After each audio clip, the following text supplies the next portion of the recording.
Coucou, Salut, salut, tu me vois bien, tu m'entends ça bien, va c'est bien? bon? Oui, et toi? Ça va, super. Est-ce que tu me vois bien? Est-ce que tu m'entends bien? Je te vois, je t'entends. Pareil de ton côté. Est-ce que dans les commentaires, vous pouvez nous dire si vous nous voyez bien, si vous nous entendez bien, pour qu'on puisse commencer le live ensemble? Moi, de mon côté, tu es très pixelisé. Je sais pas si tu es en Ah, Wi-Fi ou en 4G ou en... je suis en 4G. Après, je peux éventuellement mettre la Wi-Fi de la structure où je travaille, mais C'est tu peut-être préfères? mieux. En général, il vaut mieux pour les lives Wi-Fi. Ouais. Alors attends, je lance la Wi-Fi. Et je réalise des vidéos d'information médicale sur YouTube et sur Instagram pour que tout le monde puisse apprendre comment la peau fonctionne, comment en prendre soin. Et notamment, là, ce soir, c'est l'occasion de parler de l'eczéma ensemble. Donc, je te laisse te présenter, Dorian, je t'en prie. Carole. Donc, moi, c'est Dorian. Donc, je travaille dans une structure qui réunit plusieurs professionnels de santé. Donc, il y a des pneumologues, des kinés, des diététiciens, des psys, des infirmières, enfin, plein de professionnels de santé avec des associations de patients où notre but commun, en fait, est d'améliorer la prise en charge des personnes atteintes de pathologies respiratoires. Et donc, je suis bénévole à l'Association française de l'eczéma parce que moi-même concerné par l'eczéma.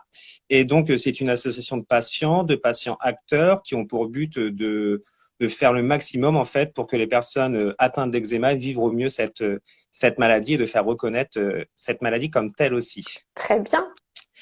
Et donc, voilà. Et donc aujourd'hui, comme je me suis remis en Wi-Fi, j'ai pas tout entendu ce que tu as dit. Je me suis brièvement Donc, présentée en fait, hein, dermatodré, médecin dermatologue.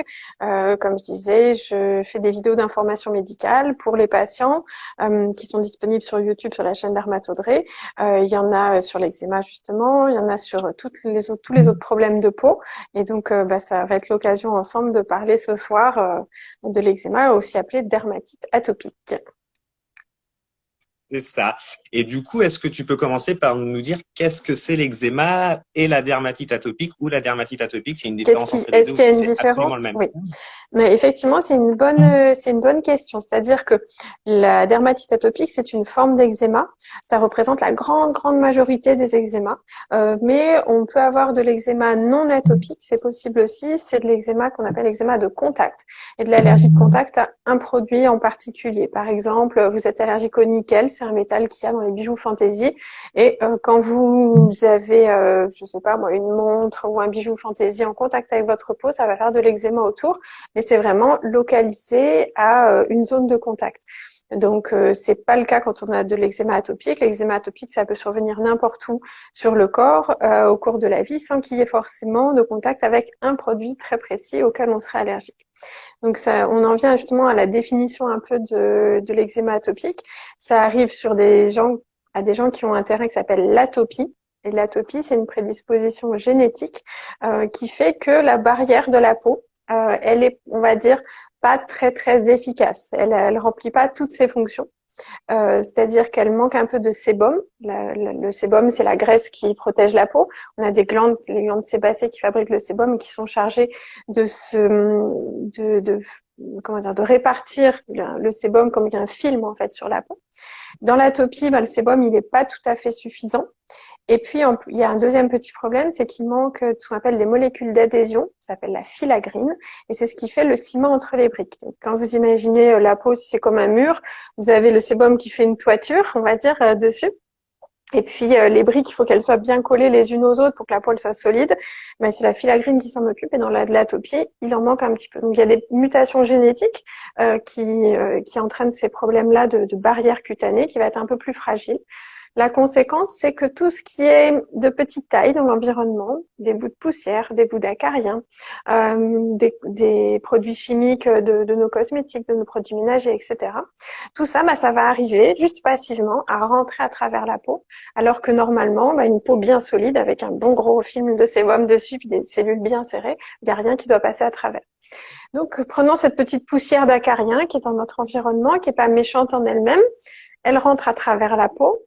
elle rencontre à l'intérieur de la peau les globules blancs. Ce sont nos défenses du corps. Et les globules blancs ont pour rôle de repérer tout ce qui est étranger. Parce que pour le corps, tout ce qui est étranger, c'est quelque chose qui est potentiellement dangereux. Ça peut être un microbe, ça peut être un parasite. Voilà, c'est quelque chose qu'il faut repérer tout de suite. Et là, il y a la poussière d'acariens qui arrive. Le système immunitaire dit, oh là là, on se fait attaquer par des acariens. Donc, il déclenche une réaction inflammatoire. Et la réaction du corps, c'est que toute la peau qui a été contaminée par ce type de poussière, entre guillemets, on va la détruire. Comme ça, on va bien tout nettoyer. Seulement, plus on détruit la peau, plus on l'enflamme, plus ça gratte. Et donc, quand on gratte, qu'est-ce qu'on fait? On arrache des micro-bouts de peau. En plus, on fait pénétrer en appuyant encore plus les éventuels. Quand je dis poussière, c'est pas une question d'hygiène hein, du tout, parce qu'on se rend bien compte que dans notre environnement, on est entouré de plein de petites poussières, de petites choses microscopiques. Le pollen aussi. Voilà, ça peut être les cosmétiques, ça peut être vraiment tout ce qui est de petite taille, les petites molécules. Et si elles arrivent à rentrer à travers la peau, eh bien, quand le système inflammatoire, le système immunitaire essaye de désinfecter, entre guillemets, tout ça, il peut être finalement un peu plus toxique que prévu et finalement enflammer la peau et ça donne de l'eczéma.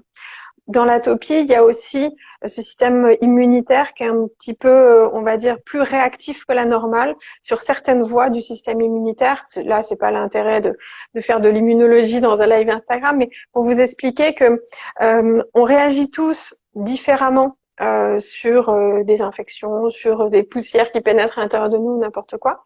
Et quand on a ce terrain atopique, ben, dans la recette de l'atopie, il y a aussi une inflammation qui est un petit peu particulière au niveau des lymphocytes. Et donc, ben, ces lymphocytes, ces globules blancs, ils se disent, on va détruire toute la peau qui a été contaminée. Ils l'attaquent par le dessous comme ça. Et puis, ben, les conséquences, c'est que visuellement, on voit une zone qui est rouge. Dans l'inflammation, il y a toujours de la rougeur. Ouais. C'est rouge, ça gratte. Ça gratte pourquoi? Parce que il y a des substances qui sont libérées dans la peau, notamment de la substance P. Enfin, c'est des petites hormones, on va dire, locales. Et les petits nerfs qui sont dans la peau, normalement, ces substances, elles servent à dire quand il y a justement quelque chose d'étranger sur la peau pour avoir ce réflexe d'aller enlever. Par exemple, si on a un insecte qui nous passe dessus, ça nous chatouille, on a tout de suite le réflexe d'aller mettre la main pour enlever ce problème. Et ben, c'est les mêmes types de nerfs qui sont chatouillés dans l'eczéma, avec tout de suite le réflexe d'aller gratter, d'avoir envie d'enlever. Mais malheureusement, plus on gratte, plus on aggrave le problème. Donc, c'est pour ça que dans l'eczéma, vous avez toujours vos médecins, vos proches, etc., qui vont vous dire « Ne te gratte pas !» Mais c'est juste les bons vieux conseils.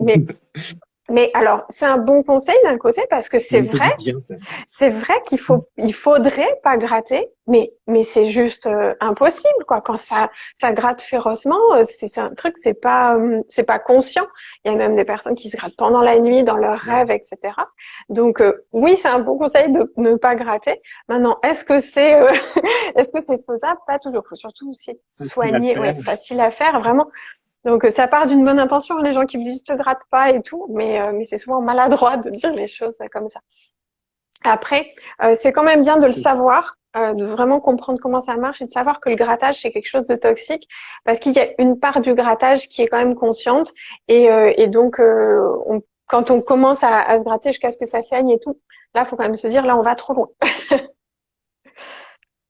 On se stoppe. On se stoppe. Voilà. C'est important de le savoir quand même. Mais donc l'eczéma, là, on a expliqué un peu tout le problème, de la cause jusqu'à la conséquence avec voilà les rougeurs, le grattage, etc. Maintenant, ça va se manifester différemment selon les personnes. Ça va être différents âges de la vie qui vont être touchés, différentes localisations. Mais la démangeaison, c'est vraiment une caractéristique quasiment à 100% de l'eczéma. Pour nous, quand il y a en dermatologie, quand il y a un patient qui a de l'eczéma mais qui se gratte pas, c'est que c'est peut-être pas de l'eczéma. C'est souvent on gratte, on se démange, et puis sous forme de plaques en fait, toutes sèches, toutes rugueuses. Moi, j'aime bien prendre cet exemple. Mais, par exemple, mon beau-frère a un chat et le chat adore se gratter sur mes mains avec ses griffes. Je pense que je suis le grattoir, hein, il adore. Donc, je pense, effectivement, il y a cette sécheresse de peau qui est pas du tout attirante hein, quand on nous regarde. La peau sèche. Et puis après, faut savoir, je crois, tu m'arrêtes si je dis des bêtises, mais qu'on n'est pas tous égaux, qu'il y a aussi un terrain génétique qui peut rentrer en jeu. Et par exemple, quand on a un de nos parents parents qui ont de l'eczéma, souvent ça se répercute sur On a sur plus de l'enfant. Idem risques pour les d'avoir de allergies. l'eczéma. Alors, l'atopie, ça comprend l'eczéma, donc on va dire l'atopie au niveau de la peau, mais ça comprend aussi l'atopie au niveau respiratoire. Et tu en parlais tout à l'heure, c'est-à-dire que ça peut favoriser de l'asthme, de la rhinoconjonctivite allergique, c'est-à-dire le rhume des foins, l'allergie au pollen, quand on a les yeux qui piquent, le nez qui coule, quand il y a pas mal de pollen ou de poussière. Et ça favorise aussi les bronchiolites quand on est petit. Donc voilà, certaines infections respiratoires parce que les voies respiratoires sont un petit peu plus fragiles. Donc il y a des gens qui vont avoir seulement de l'atopie sur le côté cutané, que de l'eczéma, ou il y a des gens qui vont avoir de l'atopie que au niveau respiratoire, ou il y a des gens qui peuvent avoir les deux. Et selon les personnes, c'est variable. Alors peut-être que on peut avoir un parent qui a de l'asthme, une maman, enfin un papa qui a de l'asthme, une maman qui a de l'eczéma, et résultat, l'enfant peut se trouver avec juste voilà, des bronchiolites ou du rhume des foins à l'âge adulte. Voilà, tout est possible. Dans les ingrédients de la Moi, recette. j'avais retenu une phrase. J'avais retenu une phrase qu'il y avait un dermato qui a dit ça à une journée nationale de l'eczéma. Il avait dit, je crois, l'eczéma, c'est l'asthme de la Ouais, peau et l'asthme, c'est l'eczéma voilà, du poumon, en c'est fait, la même finalement. chose. Dans l'asthme, là pour le coup, tu es presque plus calé que moi donc au niveau respiratoire. Il y a quand même une fragilité de la muqueuse respiratoire qui va la rendre hypersensible, voilà, C'est ça. à des pollens, à des Avec les bronches, infections, avec les petites du sport, parties. etc. Je viens de voir C'est passer ça. une petite Et du coup, question ah, je voulais savoir si l'eczéma au niveau du cuir chevelu est la même chose que la dermatite séborréique. Non, la dermite séborréique, c'est une inflammation due à des levures, à des champignons. Donc c'est autre chose. Alors on peut avoir les deux, mais c'est assez rare d'avoir les deux parce que souvent pour avoir une bonne dermite séborréique, il faut avoir beaucoup de sébum. Donc si on a une atopie, donc un eczéma sévère, souvent on manque de sébum. Donc c'est rare d'avoir les deux en même temps. Donc je vous encourage à plutôt regarder la vidéo qui est sur YouTube sur la dermite séborréique si vous souffrez de ça. C'est un autre problème que l'atopie. Et je t'ai interrompu. c'est pas grave. Et donc, je disais, j'allais te poser comme question, du coup, cet eczéma, comment on peut le traiter? Comment on peut essayer de s'en débarrasser, de l'atténuer? Parce que c'est une maladie chronique. Donc, qui dit chronique dit traitement dans Mm. le temps, etc. Quelles sont les solutions finalement? Alors, comme tu dis, c'est vrai que c'est une maladie chronique et le terrain génétique, on n'a pas encore de thérapie génique pour régler les petits défauts qu'il y a initialement. Donc, le principal traitement de l'eczéma, c'est de restaurer cette barrière, de réparer cette barrière. Donc, pour ça, il faut éviter déjà tous les facteurs qui vont être irritants. Par exemple, le savon de Marseille, le gel douche, les décapants un peu standards. Alors, en ce moment, on se lave les mains 12 000 fois par jour, on met du gel hydroalcoolique sur les mains. Ça favorise beaucoup l'eczéma des mains. Voilà. Déjà, minimiser tout ce qui va être irritant. Donc, avoir une huile nettoyante, un produit sur gras pour se laver. Alors les conseils qu'on dit, c'est pour les bébés qui ont de l'eczéma, c'est plutôt les laver un jour sur deux, voire un jour sur trois. Vu que de toute façon leur peau elle produit presque rien, ça sert à rien de les savonner et de les décaper. On va faire que favoriser l'eczéma. À l'âge adulte, c'est quand on prend sa douche, ne savonner que aux endroits qui sont sales entre guillemets. Donc voilà, se laver les cheveux, se laver le visage, se laver sous les bras, l'entrejambe, les pieds, mais ça sert à rien de se savonner vraiment le reste du corps, surtout pas avec un gant ou une fleur de douche, là, les trucs de gommage, parce que ça va plutôt favoriser votre Oui. eczéma. Et puis mettre de la crème hydratante, mettre du baume émollient tous les jours. En petite quantité, il ne faut pas que ça fasse gras, il faut que ce soit absorbé quasiment instantanément, mais il faut en mettre vraiment tous les jours, toute l'année, surtout sur les zones où vous avez souvent de l'eczéma. Je vous dis pas de vous tartiner des pieds à la tête, mais si votre eczéma vous embête régulièrement au niveau des bras, au niveau des plis des coudes, ou bien au niveau des jambes, dans ce cas-là, vraiment insister sur la réparation de la peau, au moins sur les zones où vous êtes souvent touché. Il faut en mettre tous les jours en petite quantité. Les gens nous disent ah mais ça fait gras, mais c'est que vous en mettez trop, tout simplement. C'est En ça. fait, vous avez dans votre vie, vous demandez à n'importe qui a déjà eu l'impression d'avoir, je sais pas moi, les avant-bras gras. Voilà. Hormis situation où on met de la crème. Mais personne n'a un excès de sébum au niveau des avant-bras. Personne vous a dit je brille des avant-bras. Du visage, oui, c'est possible, mais jamais des bras. Donc ça veut dire que la sécrétion de sébum physiologique, elle est en toute petite quantité, mais en permanence. Donc vraiment, ça sert à rien de se mettre de la crème une fois par semaine en grande quantité. Il faut en mettre un tout petit peu tous les jours. Et donc, des émollients, il y en a plein en pharmacie. Je vois des petites questions là qui passent. Il y en a plein en pharmacie qui contiennent donc différentes graisses, on va dire, dedans. Il faut trouver celui qui vous conviendra bien, en sachant que celui qui vous convient bien aujourd'hui, là, début décembre, ne sera pas forcément celui qui vous conviendra bien en avril, l'année prochaine, quand vous aurez changé, enfin, vos hormones auront changé, quand votre vie aura changé, quand votre alimentation aura changé. Donc, c'est toujours à réévaluer. En général, on conseille plutôt des produits qui sont sans conservateur, parce que quand on est obligé de se mettre un cosmétique quasiment toute la vie sur la peau, il vaut mieux privilégier les produits sans conservateur pour protéger ce qu'on appelle le microbiote, c'est-à-dire les microbes qui sont présents sur la peau. Parce que dans la dermatite atopique, on va dire, cette maison un peu, je vais pas dire ce mot-là, mais en ruine, entre guillemets, si vous imaginez une maison où la toiture, déjà, elle serait un peu avec des trous, puis les briques seraient un peu écartées, et ben, c'est un bon gîte pour qu'il y ait des microbes qui se développent dessus, notamment des staphylocoques. Et donc, quand on a un terrain sujet à l'atopie, on a des mauvaises bactéries qui sont capables de se développer sur notre peau. Et en fait, même quand on n'a pas d'eczéma, quand la peau paraît normale, ces mauvaises bactéries, elles sont là en attente et il suffit qu'il y ait un petit peu d'eczéma qui commence, une petite corchure, n'importe quoi, et ça va plus facilement se surinfecter chez les gens qui souffrent d'atopie.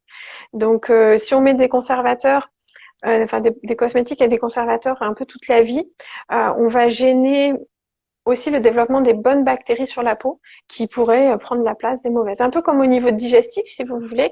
On sait tous que quand on prend des antibiotiques, ça modifie la flore qu'on a au niveau digestif. Et ben, les cosmétiques, les conservateurs, c'est pareil. Donc plutôt des produits sans conservateur, conditionnés avec un bouchon, par exemple, il n'y a pas d'air qui rentre dedans, ce genre de choses. Ça, c'est pour le traitement. Oui, vas-y, je t'en prie. Juste sur les émollients, les baumes, bien souvent, on va nous conseiller d'aller acheter ça en pharmacie ou parapharmacie, donc ça a quand même un coût important. Et donc, si on peut donner la petite astuce, faut absolument pas hésiter à demander des échantillons. Bien souvent, les marques qui vendent leurs produits donnent des échantillons en pharmacien ou en parapharmacie. Et faut absolument pas hésiter à demaenter des échantillons. Hein, vous pouvez vous sentir gêné. Pour tester, pour voir si ça pique, pour voir. Tu as tout à fait raison. Moi au cabinet, j'en donne très souvent aussi. Donc, vous pouvez demander ces échantillons à votre médecin, surtout les dermatologues, c'est vrai qu'on en a régulièrement. En pharmacie, ils en ont aussi. Donc, pour trouver. Donc, ça, c'est une très bonne idée. On n'y pense pas assez. Ouais. Ça, c'est le traitement. On vient de dire le traitement de fond. Le traitement de fond, c'est l'hydratation, c'est la restauration de la barrière. Maintenant, vous ne viviez pas dans un monde stérile et donc des petites poussières qui vont rentrer dans votre peau, il y en aura toujours. On ne peut pas vous entourer avec du cello frais, ça marche pas. Une bulle, voilà. Bon, maintenant, de nos jours, on a le masque et tout. Déjà, c'est assez contraignant, donc on va pas se rajouter une combinaison d'apiculteurs en plus. Quand il y a de l'eczéma qui est actif, c'est-à-dire qu'il y a on va dire des produits irritants quelconques qui ont commencé la réaction inflammatoire, c'est là où il faut mettre un produit qu'on appelle un dermocorticoïde et qui va traiter l'inflammation.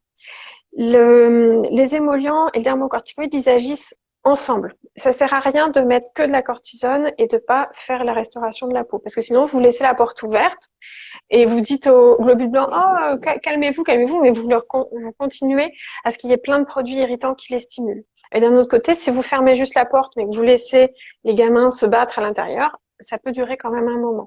Donc, ça sert autant de restaurer et de traiter l'inflammation. Je vois passer de l'huile de nigel dans les commentaires. L'huile de nigel, c'est une huile végétale, donc qui a une petite activité immunomodulatrice qui est très très légère. Hein. Ça n'a rien à voir avec un dermocorticoïde. Au niveau composition, compensation du sébum, ça va pas être complet non plus. Donc l'huile de nigel en soi, c'est pas mauvais sur l'eczéma. Ça va avoir un aspect, comment dire, ça va assouplir la peau. Maintenant, c'est pas ça qui va guérir votre eczéma. Vous pouvez en mettre, ça fait partie des émollients, mais ça ne correspond pas au manque complet de votre sébum. Donc, si vous mettez que de l'huile de nigel, ça va pas être assez émollient, pas être assez réparateur. Et puis, par contre, donc l'activité immunomodulatrice, elle est très très légère. Alors, je vois un truc sur la cortisone là. La cortisone, c'est absolument, enfin, c'est la vieille réputation de la cortisone, c'est dangereux, ça fait grossir, Alors, etc. Et tu seras mieux placé pour le dire, mais dans les dermocorticoïdes, il faut bien noter que ça n'a rien à voir avec la cortisone, ce qu'on appelle ça PERCO, n'a, c'est-à-dire la cortisone ça en n'a rien comprimé. à voir. La dose est vachement minime par rapport à la cortisone en comprimé. Les Tout à fait, dermocorticoïdes, les doses sont tout à minimes. fait. Et Alors, il y a souvent ces questions dans l'asthme, hein, c'est c'est pour ça, ça. Donc, c'est la réputation de la cortisone, mais c'est le plus efficace en cas de pousser l'eczéma. Donc déjà, tu as tout à fait raison, il faut séparer la cortisone en comprimé et la cortisone en crème. Ça n'a rien à voir. La cortisone, déjà de base, c'est une hormone que le corps produit naturellement. Les surrénales en produisent chaque jour. Chaque jour, vous avez votre dose de cortisone le matin. C'est comme si vous preniez un petit Solupred. C'est normal, le corps en a besoin. D'accord. Maintenant, il y a des situations. La cortisone dans le corps, ça sert à plein de choses. Ça sert au niveau rénal, ça sert au niveau au niveau du tube digestif, ça touche tous les organes. Le sommeil, c'est tout Voilà. enfin, le Le cortisol, c'est plein cortisol, de c'est une choses. hormone de stress aussi, donc c'est une hormone qui est, on dit ubiquitaire, c'est-à-dire qu'elle est présente dans tout le corps. Elle a des rôles qui sont bons, qui sont physiologiques. D'ailleurs, si on manque de cortisone, on est en insuffisance surrénale, en insuffisance corticotrope, c'est très grave, on peut en mourir. Mais quand on a un excès de cortisol aussi, c'est mauvais, ça s'appelle l'hypercorticisme, et c'est une mauvaise situation aussi. Quand on prend des comprimés de cortisone, on inonde tout le corps, tous les organes de cette cortisone-là. Et donc, on peut avoir un peu les mêmes signes que dans les maladies où il y a un excès de cortisone, ça s'appelle l'hypercorticisme, la maladie de Cushing. On va avoir tendance à avoir une rétention hydrosodée, à avoir de l'œdème, à être un peu gonflé. Donc, c'est pour ça que quand on prend de la cortisone en comprimé, il faut toujours faire un régime sans sel. Donc, pour éviter d'avoir cette rétention-là. La cortisone en comprimé, ça agit aussi au niveau de l'estomac, ça peut favoriser les ulcères. Donc, tous ces effets-là, au niveau des organes, on ne les a pas du tout avec la cortisone en crème. Parce que la cortisone en crème, elle va être absorbée, utilisée par les cellules de la peau. Et donc, ce qu'on appelle le passage systémique, c'est-à-dire la diffusion dans le sang qui pourrait toucher vos autres organes, elle est très, très faible.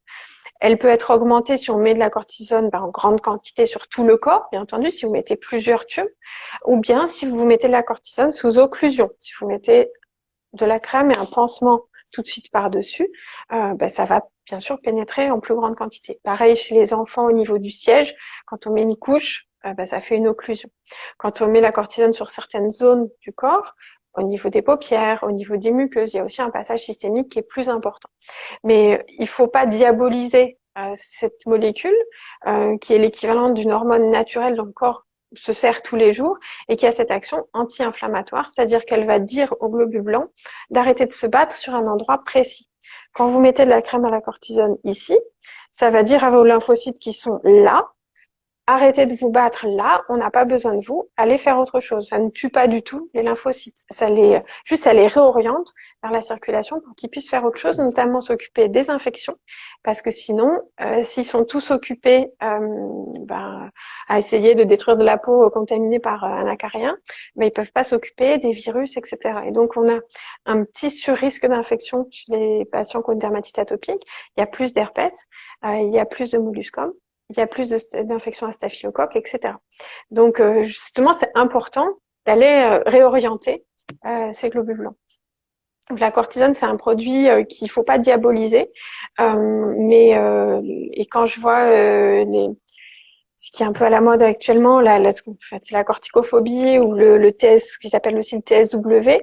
Malheureusement, quand je vois les photos de ces patients-là, ils ont un eczéma très sévère au début, qui est presque toujours, en tout cas sur les photos qu'ils mettent sur leur blog, etc., qui est presque toujours contaminé par des staphylocoques. Donc on dit, le mot s'appelle impétigénisé. Et dans ce cas-là, il faut un petit peu de cortisone aussi, mais il faut des antibiotiques pour traiter ce staphylocoque. Parce que sinon, vous allez passer, et c'est ce qui se passe pour un raison pour ces pauvres patients, ils passent plusieurs mois avec des poussées d'eczéma qui sont très, très, très affichantes, très difficiles, parce que si on refuse tout traitement classique, on laisse l'inflammation se faire. Malheureusement, c'est dur, quoi. C'est ça. Et puis, C'est bien souvent les dermocorticoïdes, on les utilise quand même sur des périodes Mm. assez courtes. C'est quand même, on essaie de diminuer les doses au fur et à mesure. C'est très rare qu'on te dit tu vas prendre pendant 6 mois ta Non, crème c'est un traitement des cortisone. poussées. On est bien d'accord, il faut le mettre C'est ça. pendant le traitement de la poussée. Ça peut durer 2 mois maximum, mais en dehors de ça, si si au bout de 1 mois déjà on voit pas d'amélioration, c'est que c'est pas normal. C'est qu'il faut chercher autre chose. C'est qu'il faut changer de traitement. Maintenant, on a quand même des outils différents et les dermocorticoïdes, on en a déjà plusieurs. On a aussi le tacrolimus qui est un autre immunomodulateur. Et puis, il y a par exemple, les UVB. Il y a la cyclosporine qui est un autre immunosuppresseur. Il y a plein de choses. Et vraiment, il y a beaucoup de choses qui sont possibles plutôt que de se dire je me soigne plus du tout et j'attends que ça passe, quoi. Voilà.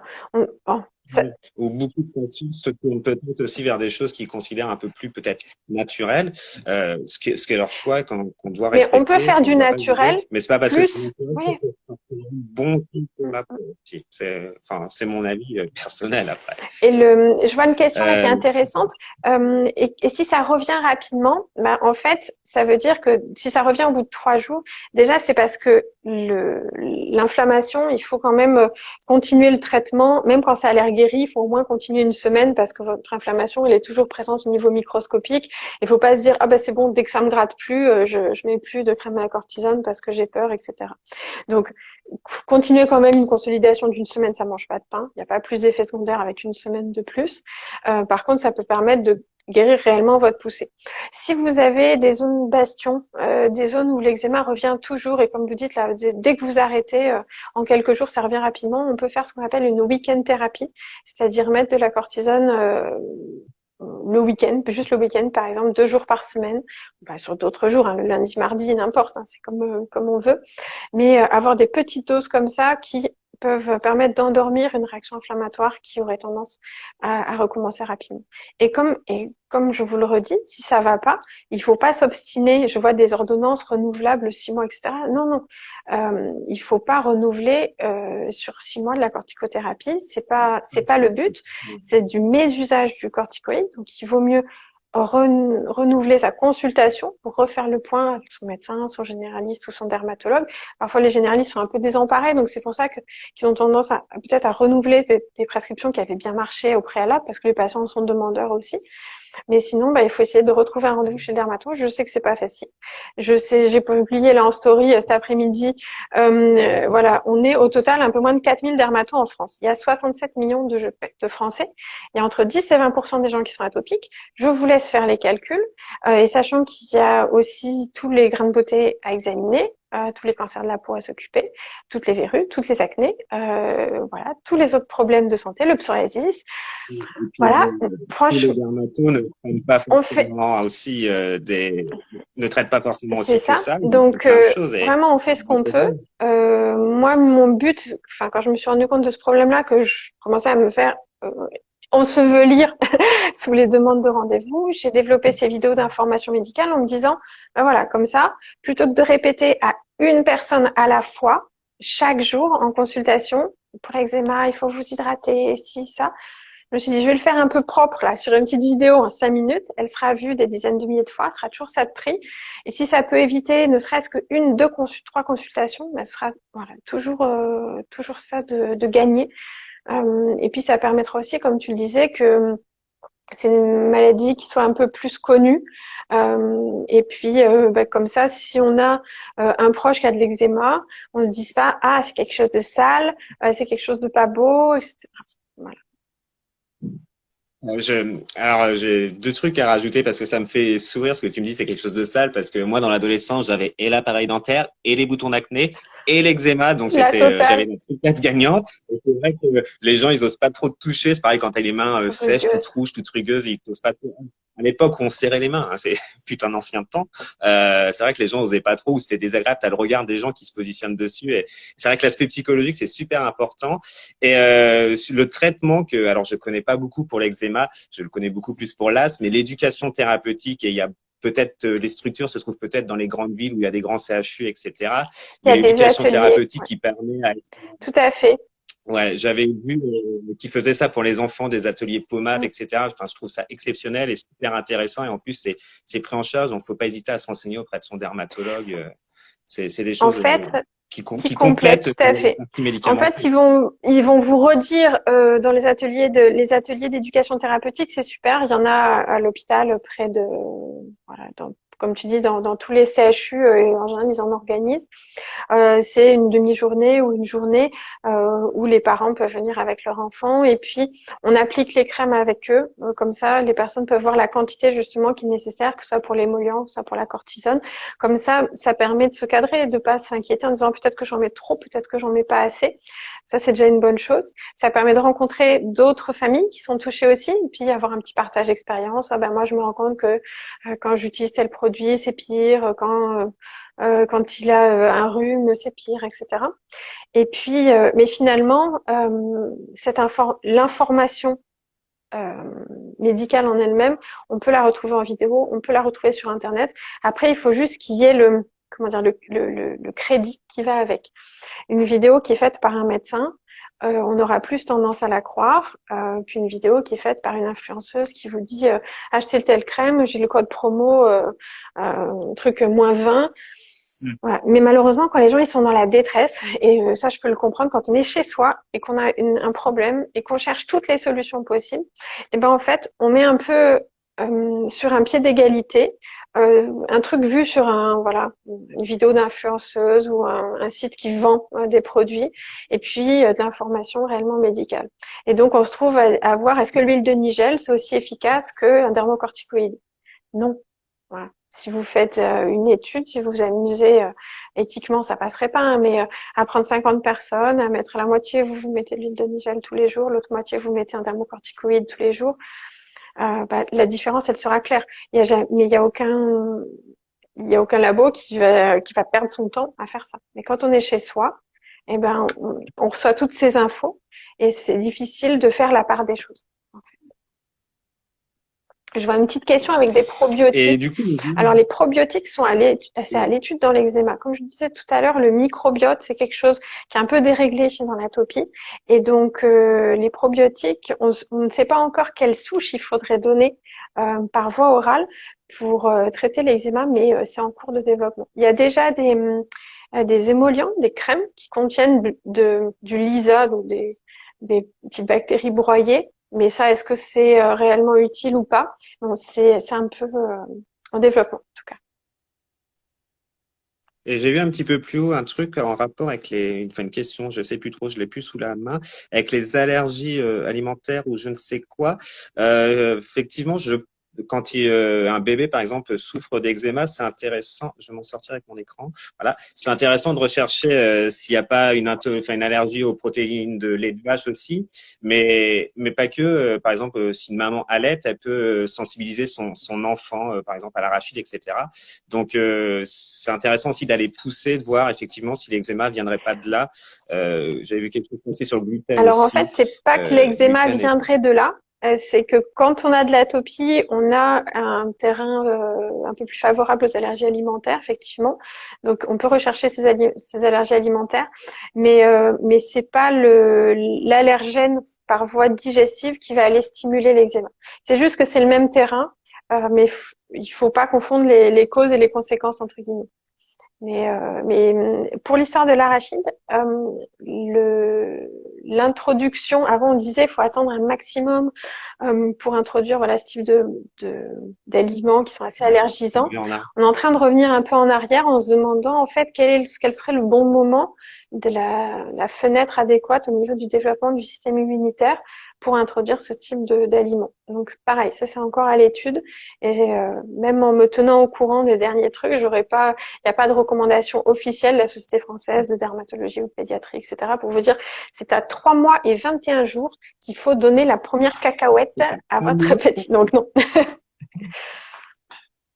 Non, mais il y avait des choses qui avaient été dites aussi par l'Association française d'allergologie là-dessus. Je les ai plus en tête, mais effectivement, réintroduire plus tôt que ce qui était dit avant la diversification alimentaire, c'est important.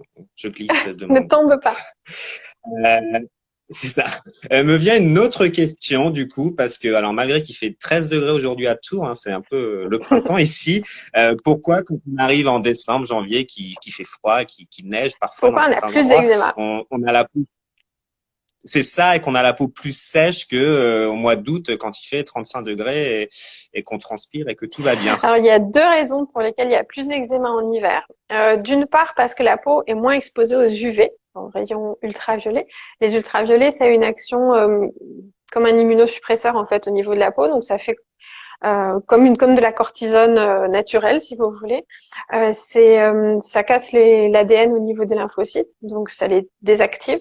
Donc, ces lymphocytes, ils ne sont plus capables d'aller attaquer la peau et de favoriser l'eczéma. Donc déjà, il y a ça, les UV. Et deuxièmement, en hiver, quand il fait plus froid, quand l'air est plus sec, donc il y a même encore une autre cause. Comme l'air est plus sec, il y a ce qu'on appelle la perte insensible en eau qui va être plus importante.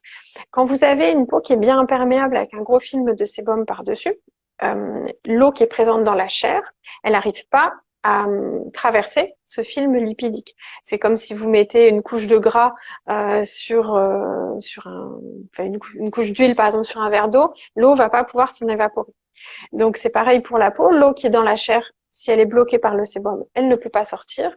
Mais plus la différence de concentration, donc on appelle ça l'hygrométrie, plus l'hygrométrie est faible, donc il y a peu d'eau dans l'air, mais qu'il y a beaucoup d'eau dans la chair, et bien ça va augmenter ce qu'on appelle la perte insensible en eau. Je sais pas si c'est très clair ce que je vous dis, mais l'eau dans la chair, c'est un truc qui est stable, c'est 70% d'eau dans le corps.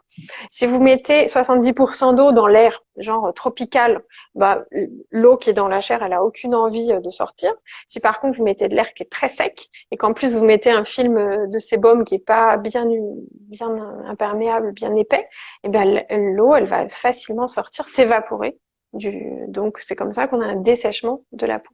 Et deuxièmement, en hiver, donc on disait il fait plus froid. Le sébum c'est quelque chose de gras. Et c'est comme le beurre quand vous le mettez au frigo, vous avez du mal à le tartiner sur votre biscotte. Et ben le sébum il va avoir du mal à se tartiner naturellement sur la peau.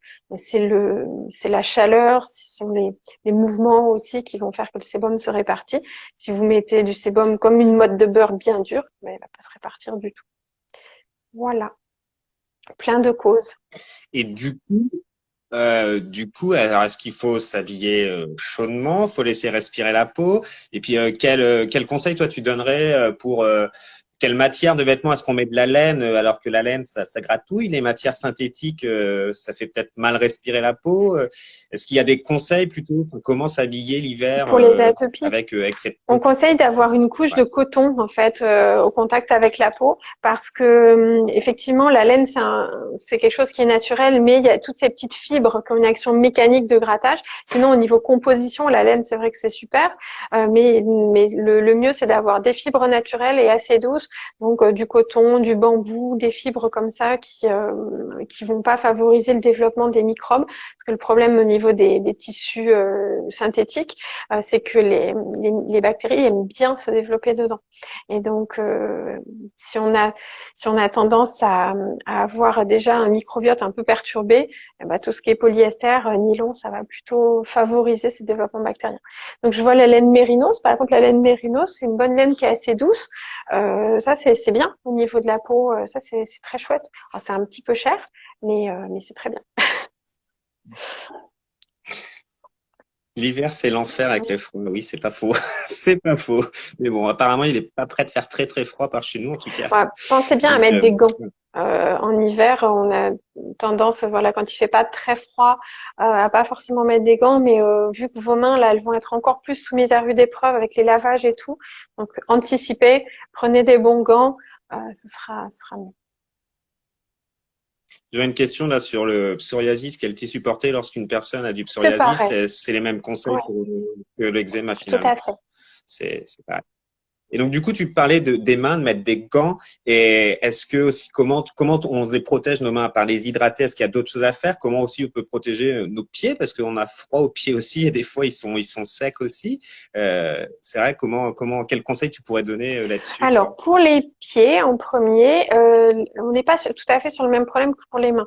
Les pieds, en général, la couche cornée, donc la corne qui se forme, est assez épaisse. Le problème, c'est qu'elle fissure éventuellement.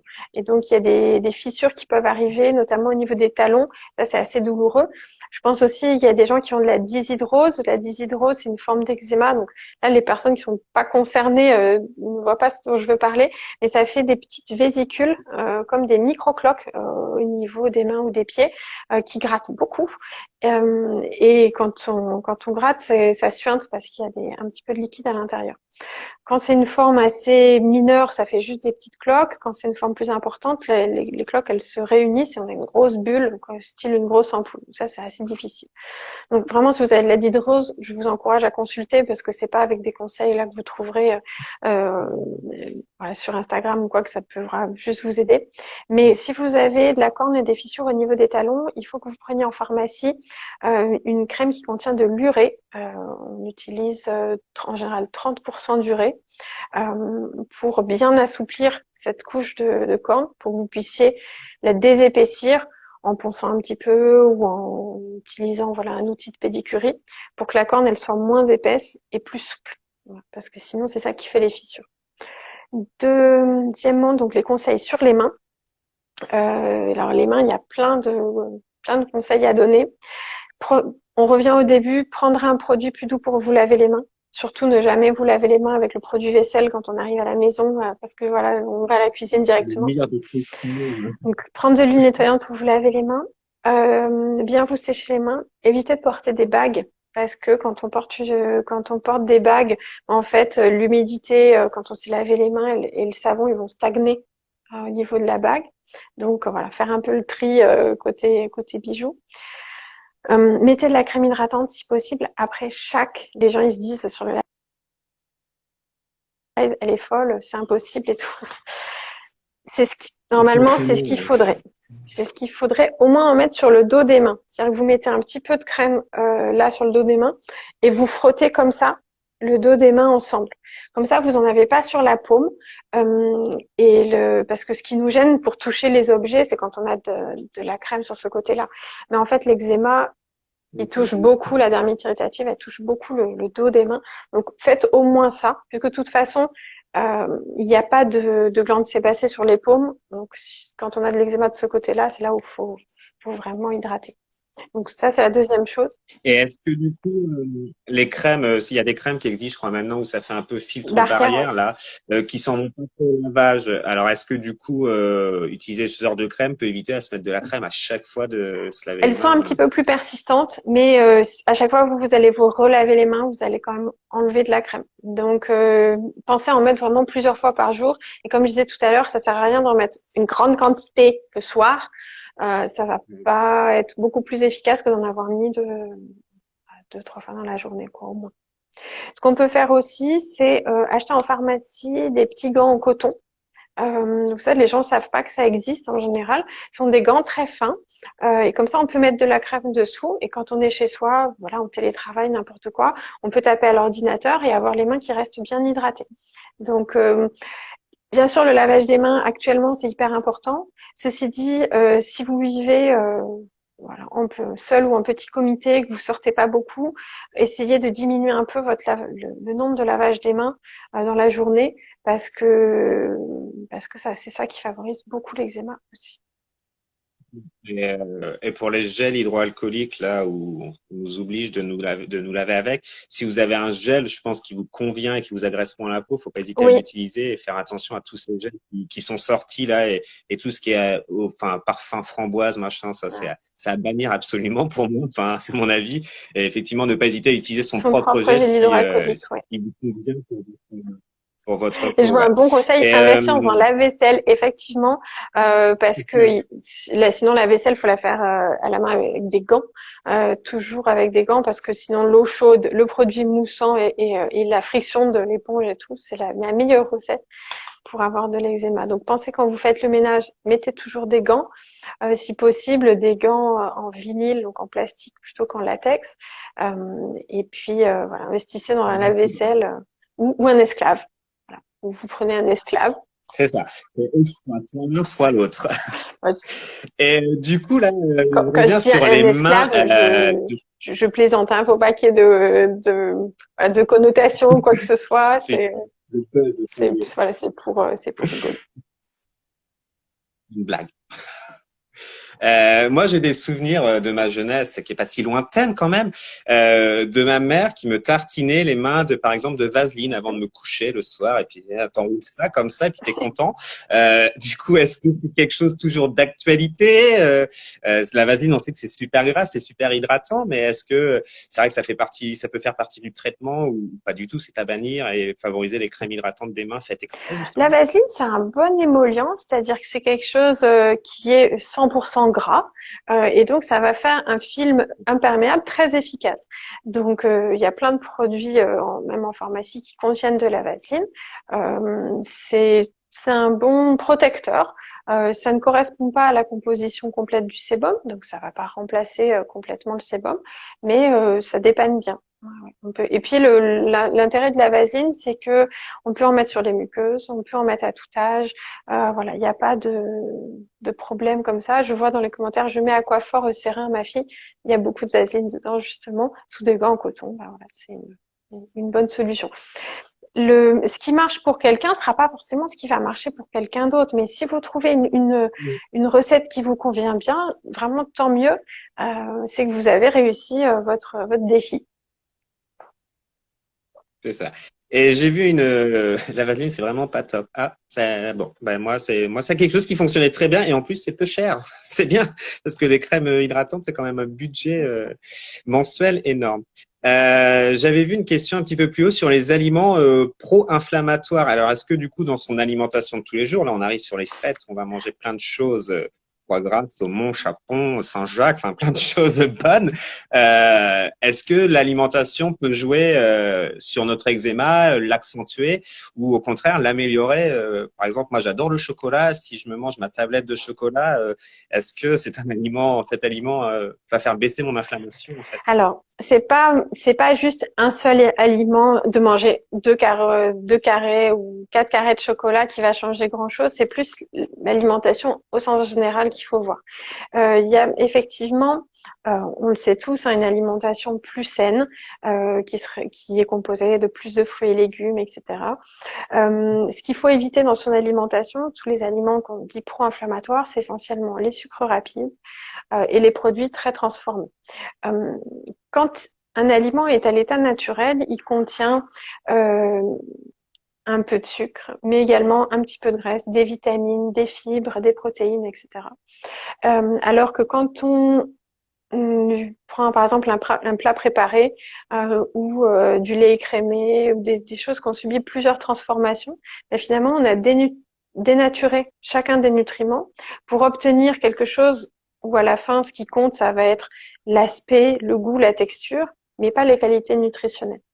Donc bien sûr manger une pomme c'est moins sympa que de manger un dessert à la pomme avec du sucre rajouté, avec une pomme broyée, avec un épaississant pour que la texture soit mieux et tout.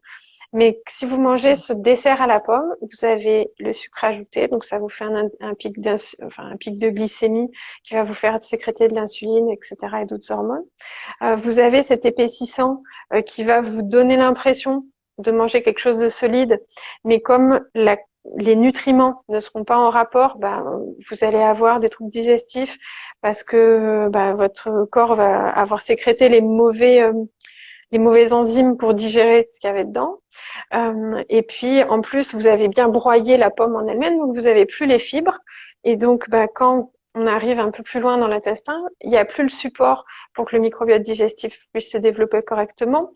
Donc, ça fait des troubles du transit aussi. Donc, entre une pomme naturelle et un dessert à la pomme, on voit déjà bien la différence sur toute la santé en général. Et ça, c'est valable pas seulement pour l'eczéma, mais pour tous les problèmes de peau et pour tous les problèmes de santé. Donc, essayez d'avoir une alimentation la plus naturelle possible, plutôt que de manger des produits transformés. Alors, sûr qu'avec les fêtes, ben, on se fait plaisir. Il y a des chocolats, oui, des chocolats tout faits avec, voilà, des ganaches, des trucs comme ça dedans. C'est bon, hein, au goût. Franchement, je suis la première à aimer en manger aussi. Mais voilà, on le voit dans les commentaires. Oui, là, pour vous, on est tout à fait d'accord. Il faut éviter le sucre raffiné. Alors, il faut éviter, je vois dans les commentaires, tous les aliments à autodistamine. Non, non. Les aliments qui contiennent de l'histamine, ce sont par exemple les tomates, les fraises, etc. C'est utile de les éviter, enfin, d'éviter de manger de grandes quantités d'histamine pour les gens qui ont de l'urticaire, par exemple, mais pas pour l'eczéma. Il faut pas faire de régime pauvre en aliments histaminolibérateurs pour l'eczéma. Donc, J'aurais tendance à ajouter enfin moi, c'est un peu ma vision de la chose. On s'interdit rien, mais on essaie plutôt de s'adapter, hein. Enfin, ouais, rien n'est plus frustrant pour moi de m'interdire quelque chose. Je préfère m'adapter à la situation plutôt que m'interdire. Alors le chocolat industriel, c'est très bon. Je vais plutôt en manger de façon c'est ça, en fait, raisonnable il faut en et manger en pas petite manger quantité. les 32.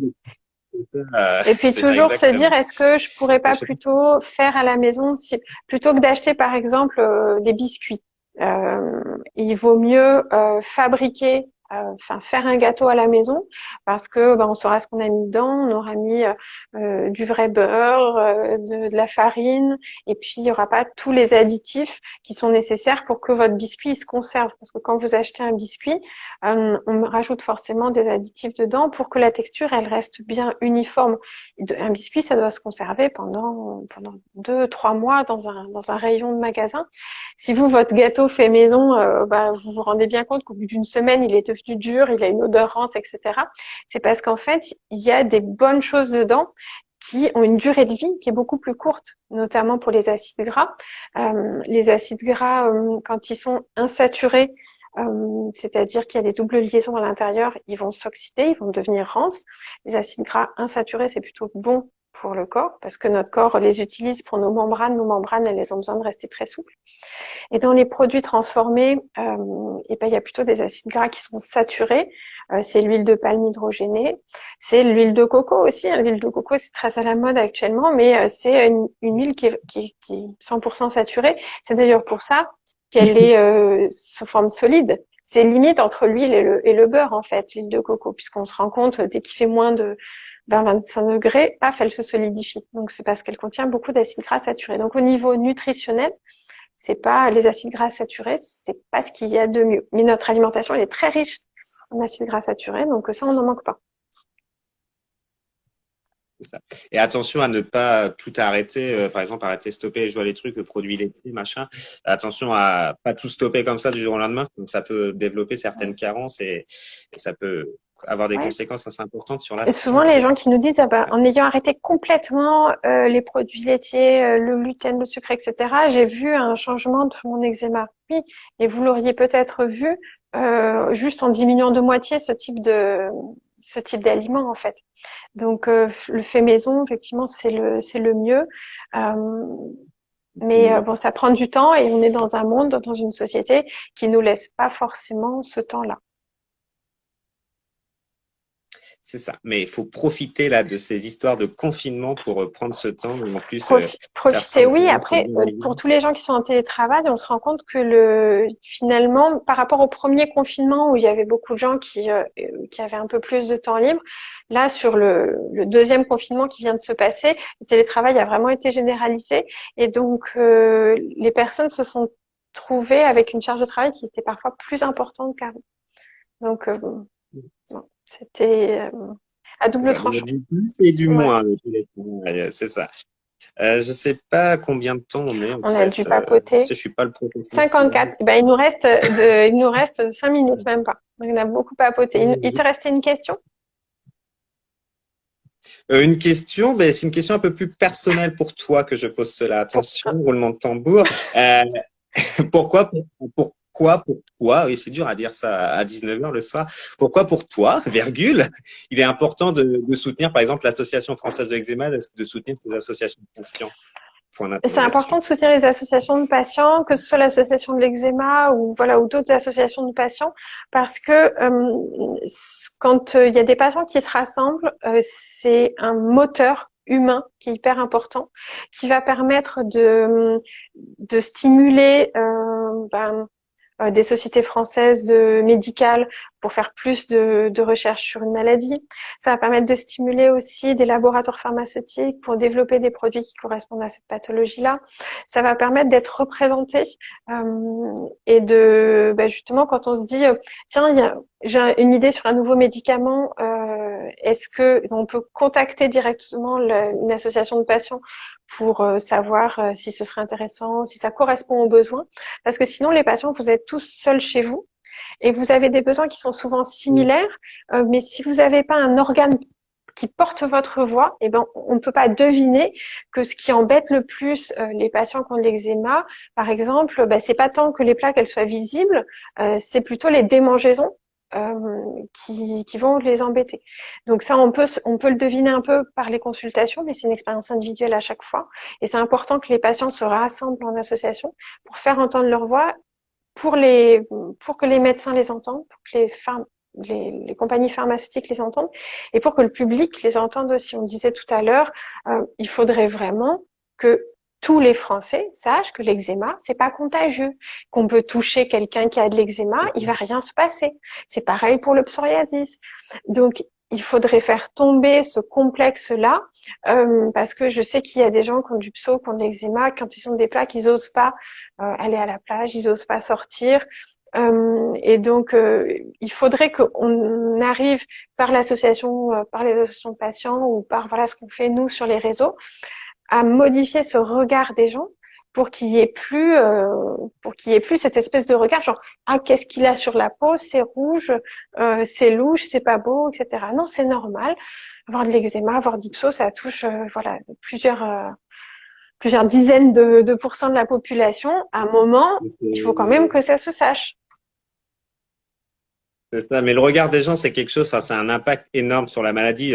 Moi, dans la structure où je travaille, on voit des asthmatiques, des BPCO, des dilatations des bronches. Alors, tous les gens qu'on voit, ils toussent. Forcément, ils sont malades pulmonaires. Et c'est vrai que le regard des gens, quand ils toussent, quand ils connaissent pas, en ce moment, dès qu'il y a quelqu'un qui tousse, ils nous disent, alors effectivement, quand tu vois quelqu'un qui a une bronchite chronique, bah ouais, il va tousser toute la journée, bien souvent. Et c'est vrai que le regard des gens, c'est quelque chose. Enfin, c'est pas forcément facile à accepter ce genre d'association. Enfin, moi, tu sais que les associations, ça me tient à cœur. Je suis vice-président d'une association de patients et c'est quelque chose qui me tient à cœur. Donc, je te remercie pour tous ces mots que tu viens de dire parce que c'est des choses très justes. Ouais, c'est comme ça en tout cas, moi, c'est comme ça que je le vois. Après, le côté négatif de certaines associations, ça peut être que finalement les gens se retrouvent entre eux et peuvent se donner des mauvais conseils aussi. Donc c'est pour ça que c'est bien que les associations elles sont en relation avec, je pense, les sociétés françaises, de dermato ou d'autres spécialités, pour qu'il y ait de l'éducation thérapeutique et un lien, parce que sinon on peut se mettre dans un cercle vicieux. Quand on est sur un petit groupe, ça peut arriver aussi. C'est ça. C'est pour ça que bien souvent, de toute façon, dans ces associations, il y a des professionnels de santé. À l'Association française de l'eczéma, il y a des dermatologues qui font partie de cette association et dans beaucoup d'autres associations, je pense pour le pso égal. aussi. Voilà, pour toi, au niveau pneumo, il y a la Société française d'allergologie et de pneumologie qui sont en rapport. Donc. Et ils prennent en compte dans leurs travaux qu'ils peuvent faire, ils prennent en compte l'avis des associations Exactement, de patients. c'est ça que je disais, c'est de savoir quelles sont vos priorités en fait. Ça, on peut pas forcément deviner en consultation.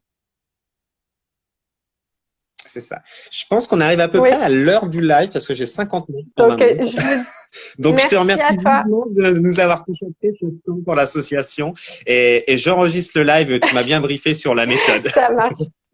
Passe une bonne soirée et puis à très bientôt. Merci à tous ceux qui nous ont suivis. Merci à tous vos commentaires.